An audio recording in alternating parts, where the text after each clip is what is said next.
وقال الذين أوتوا العلم والإيمان لقد لبثتم في كتاب الله إلى يوم البعث فهذا يوم البعث ولكنكم كنتم لا تعلمون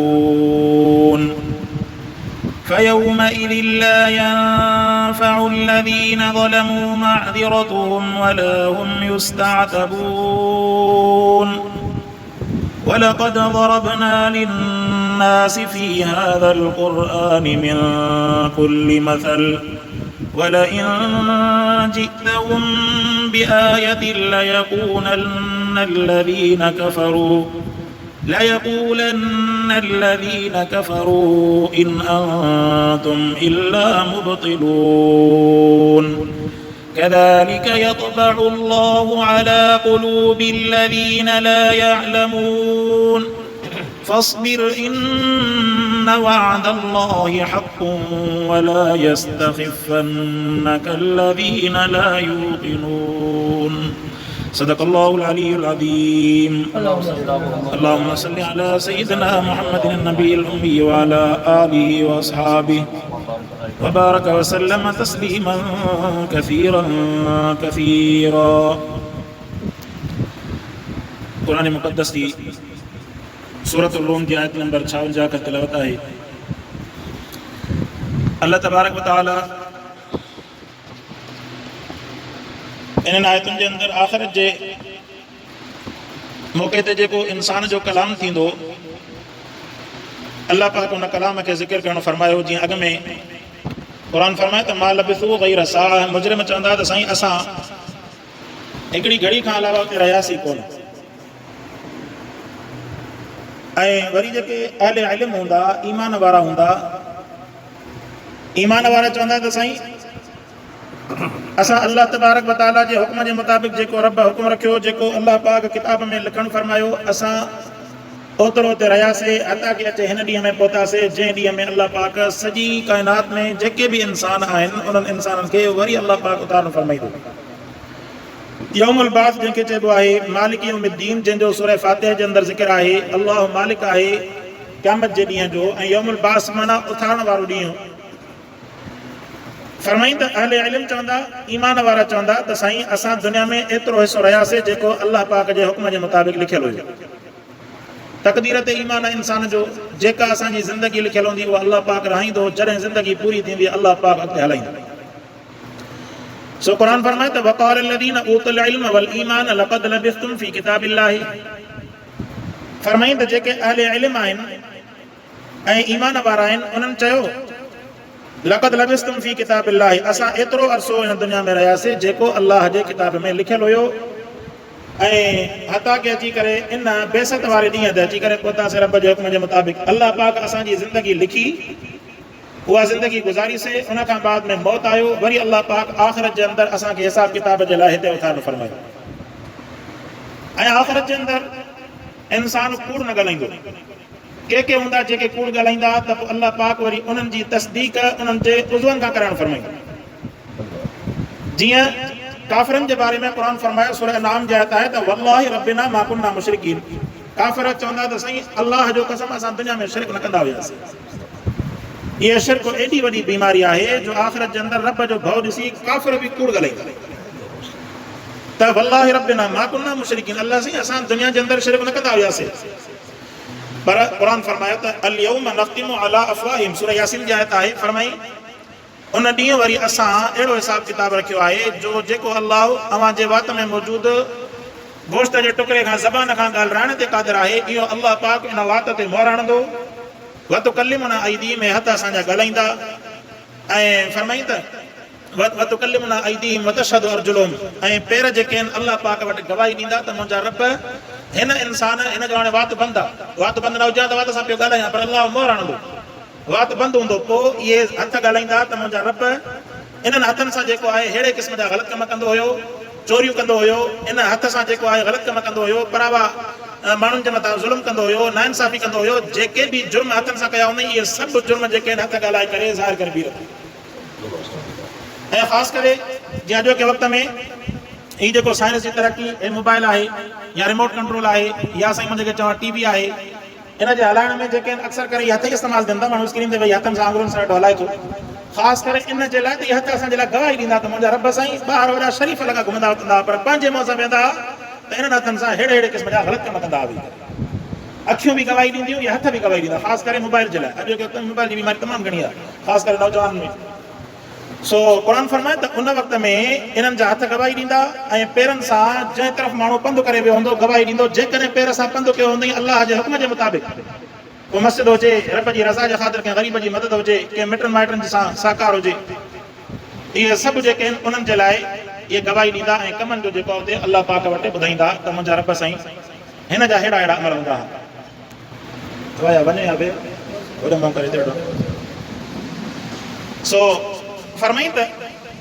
उहे चवंदा ईमान वारा अलाह साईं असां वटि जेको तो लिखियो असां ओतिरो अर्सो रहियासीं, उन खां बाद में वरी तो असांखे मौत ॾिनो, हेॾे मोटी आयासीं।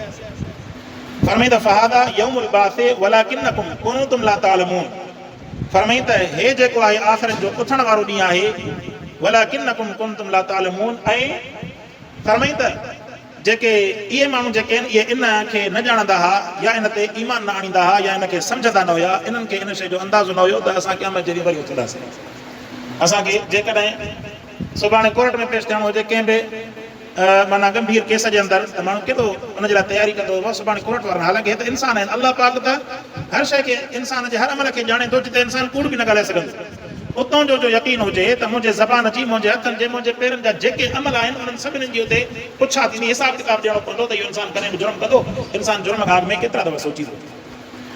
फरमाईंदा फयौमइज़ ला यंफउ الذين ظلموا معذرتهم वला هم يستعتبون।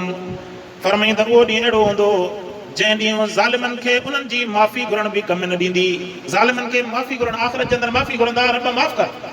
उते उन्हनि जो माफ़ी घुरण बि कमु न ईंदो उन्हनि खे। दुनिया जे अंदरि जेका माफ़ी घुरणी आहे दुनिया जे अंदरि इंसान घुरी वठे। जेके अमल अलाह जा इंसान कया,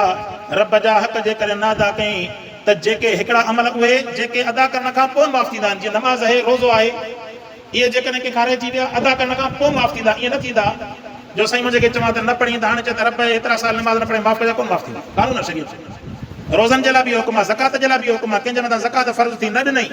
कंजूसी जे करे या तावीलूं कई, हाणे जेसीं ताईं ज़कात अदा न कंदो तेसीं ताईं हुनखे माफ़ न थींदी। ज़कात अदा करे उन खां पोइ खणी ताख़ीर जी देरि जी अलाह खां माफ़ी। ऐं दुनिया जे हुक़ूक़ुल इबाद जे अंदरि बि ईअं आहे। हुक़ूक़ुल इबाद जे अंदरि बि जेकॾहिं इंसान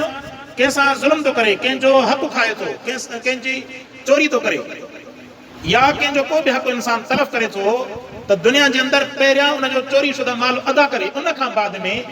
उन खां अची करे माफ़ी घुरे। त हाणे आहे माफ़ी न, चोरी शुदा माल छुटो,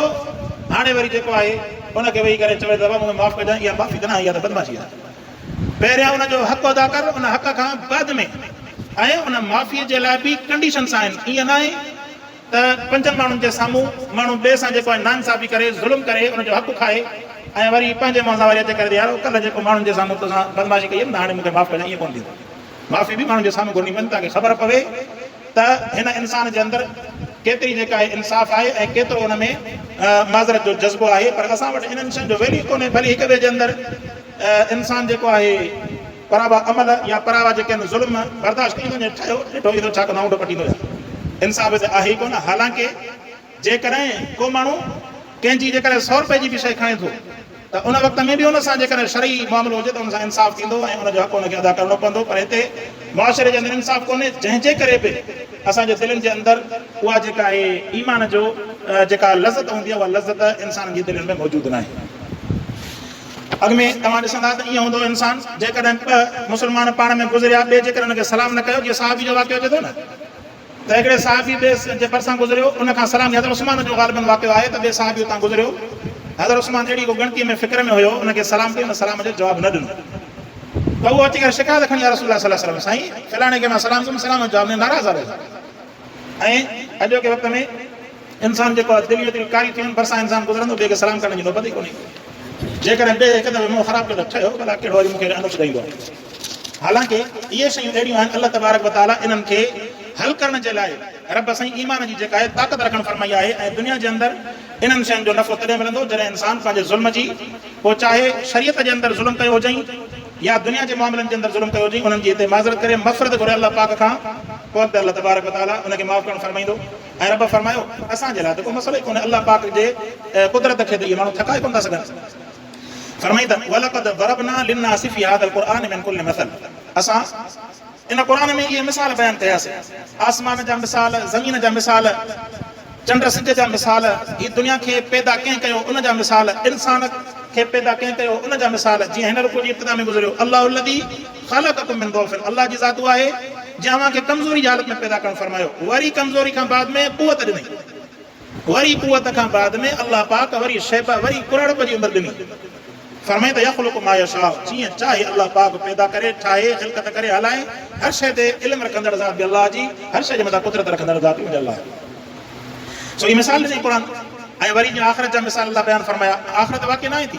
पर अल्लाह साईं अॻु में ॿुधायो सूरह यासीन में ॿुधाई तव्हांजे हथनि तव्हांजे वात ते मोहर हणी करे हथनि पहिरियों ॻाल्हाईंदासीं ॿी जॻह ते चई काफ़िर अहिड़े क़िस्म जे अंदाज़ में ॻाल्हाईंदा वल्लाहि रब्बिना मा कुन्ना मुशरिकीन अल्लाह फरमायो वलक़द ज़रबना लिन्नासि फ़ी हाज़ल क़ुरआन असां इन्हनि खे मिसालनि खे बयानु कयोसीं माण्हुनि जे लाइ इन क़ुर में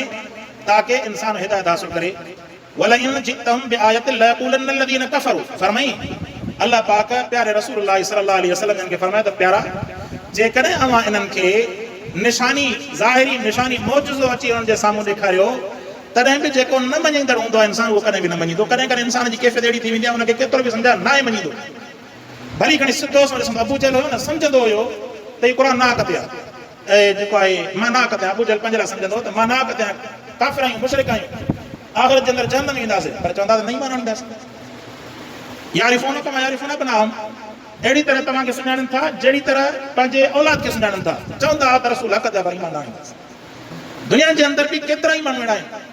हिन क़ुर हिकु हिकु शइ खे वाज़े करे ॿुधायो चिटो ॿुधायो पर क़ुर फरमाए त तव्हां उन्हनि जे साम्हूं केॾियूं बि चिटियूं शयूं मौजज़ा ज़ाहिरी बातिनी तव्हां खे सम्झायो उन्हनि सां तव्हां जेको आहे डायलॉग कयो ॻाल्हायो पर हर माण्हू खे हिदायत मिले इहा शइ मुमकिन कोन्हे इहा शइ मुमकिन कोन्हे तंहिंजे करे आम हालात जे करे जीअं असां सां को माण्हू ॻाल्हाइण ईंदो न कंहिं ॿिए हवाले सां त साईं हे मसइलो आहे त पोइ माण्हू हुनजे ॿिनि लफ़्ज़नि जे ॻाल्हाइण मां सम्झींदो त हे बहस करणु आयो आहे या सम्झणु आयो आहे जेकॾहिं बहस करणु आयो आहे त चुप भली माठ भली मूंखे ज़रूरत न आहे वधीक असां टाइम ई कोन्हे जो एतिरो वरी बहस कयूं सम्झणु आयो आहे सम्झण जो मतिलबु इन मां ख़बर पवंदी त जेकॾहिं पंज ॻाल्हियूं माण्हू माक़ूल कयूं त उन्हनि मां हिकिड़ी ॻाल्हि बेक़रार कंदो त हा इहा ॻाल्हि मां सम्झां बाक़ी पंजनि जूं पंज ई ॻाल्हियूं चवंदो त न हीअं न त हूअं न त हीअं हो हीअं था चवनि हीअं था चवनि बुढ़ खे पियो फेराईंदो इन खां मथो हण खां भलो आहे बाबा पंहिंजी मर्ज़ी हलाए पाण मूंखां वधीक मुफ़्ती लॻो पियो मथे हण पियो थो त क़ुर फरमाए त जेकॾहिं अव्हां इन्हनि जे साम्हूं चिटा आयतूं चिटा दलील ॾींदा तॾहिं बि काफ़िर चवंदा इन अंतुम इल्ला मुबतिलून रसूलुल्लाह सल्लल्लाहु अलैहि वसल्लम जब उन्हनि जे साम्हूं चंड खे बटु कर हुननि जो मुतालबो हुयो काफ़िरनि जो त साईं चंड बटु कर थिए ईमान आणींदासीं अल्लाह पाक का रसूलुल्लाह सल्लल्लाहु अलैहि वसल्लम दुआ घुरी अल्लाह पाक हुकुम फरमायो रब साईं हिकु तरफ़ ते सात वन शकल कमर इन कमर खे रब साईं रसूलुल्लाह सल्लल्लाहु अलैहि वसल्लम जे आंगुर जे मुताबिक़ बटु कर करणु फरमायो पर पोइ इन मौजज़े ज़ाहिर थियण खां बाद में काफ़िर एॾा ज़ालिम मञनि न अखियुनि खे बीठा माटनि लॻे थो त बटु कर थियो लॻे थो न थियो ऐं वरी जिन खे ॿियो को लफ़्ज़ न बचो उन्हनि चयो त नाउज़ बिल्लाह इन हाज़ा इल्ला सिहरुम मुबीन जादूगर रसूल त न मञण वारो माण्हू न मञींदो पंहिंजी महिनत जारी रखबी क़ुर जेको आहे पंहिंजो आवाज़ लॻाईंदो रहंदो क़ुर जहिड़ो किताब काइनात जे अंदरि कोन्हे फरमाई त बातिल माण्हू खे न मञणो हूंदो न मञींदो कज़ालिक यतबअल्लाहु अला क़ुलूबिल लज़ीना ला यअलमून अल्लाह पाक अहिड़े नमूने सां उन्हनि जी दिलनि ते मोहर हणी छॾे यतबअल्लाह माना रब मोहर हणी छॾी आहे उन्हनि जे दिलनि ते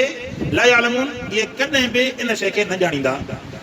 फस्बिर इन वादल्लाहि हक़ुन प्यारा सब्र कर अल्लाह जो वाइदो सचो आहे अल्लाह जो वाइदो सचो आहे कहिड़ो ईमान आंदई ईमान खां बाद में जन्नती आहे ऐं रब जो वाइदो सचो आहे मौत खां बाद में बरक आहे क़ुर सां नींहुं निभाईंदो मोहबत हूंदी क़ुर सां इश्क हूंदो अल्लाह जी ज़ात सां इश्क हूंदो अल्लाह पाक हिन खे आख़िरत जे अंदरि कामयाबु बणाईंदो ऐं आख़िरत जे अंदरि इनखे पोइ मौत खां ॻणती करण जी ज़रूरत ई न आहे जॾहिं बि मौत खां ॻणती थिए मौत खे कसरत सां यादि करे अल्लाह जी फर्माबरदारी पंहिंजे क़ल्ब जे अंदरि उन में वधाईंदो वञे गुनाहनि खे छॾींदो वञे पोइ इन जे लाइ मरण ऐं ज़िंदगी जो फ़र्क़ु जेको आहे आसान थी पवंदो छो उन जो हमेशह सोच इहा हूंदी बाबा मरणो त उहो ई आहे पोइ छो न अल्लाह जे हुक्म ते रज़ा ते राज़ी थी करे माण्हू हिन दुनिया जे तख़्ते ते हली वञे ताकी मौत बि आसान ते चवंदा आहिनि न त माण्हू अहिड़ो पाण खे तयारु करे जो मौत जे अचण में बि मज़ो अचे या अय्युहन नफ्सुल मुतमइन्ना इरजिअ इला रब्बिका राज़ियतन मर्दिया जॾहिं अल्लाह जी ज़ात राज़ी हूंदी त उन वक़्त में हुकुम इहो थींदो त ए नफ्स मुतमइन्ना हाणे रब जो हुकुम अची वियो निकिर इन जिस्म मां हल हली करे तुंहिंजे लाइ जन्नत तयारु लॻी पई आहे जन्नत जे अंदरि वञी दाख़िल